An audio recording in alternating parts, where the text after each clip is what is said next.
অনলাইনে জাহ্নবী কাপুরকে নিয়ে ছড়িয়ে থাকা আপত্তিকর ও অশালীন কন্টেন্টের বিরুদ্ধে বড় পদক্ষেপ নিয়েছে দিল্লি হাইকোর্ট। অভিনেত্রীর আবেদনের পর আদালতের নির্দেশে সরিয়ে ফেলা হচ্ছে 552টি আপত্তিকর ইউআরএল বা লিঙ্ক। জানা গেছে, জাহ্নবীর মামলায় প্রায় 7,000 লিঙ্কের কথা উল্লেখ করা ছিল।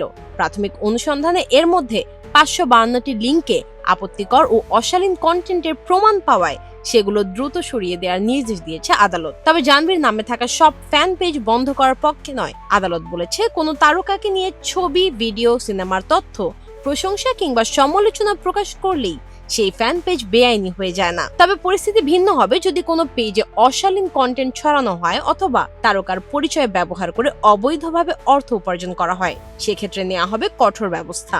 জাহ্নবীর মামলায় উঠে এসেছে এআই দিয়ে তৈরি ডিপফেক ছবি, ভুয়া অ্যাকাউন্ট এবং তার পরিচয় ব্যবহার করে বাণিজ্যিক শোষণেরও অভিযোগ। আদালত স্পষ্ট করেছে, সাধারণ অনুরাগী পেজ আর বিকৃত, স্পর্শকাতর বা প্রতারণামূলক কন্টেন্ট দুটিকে একভাবে দেখা যাবে না।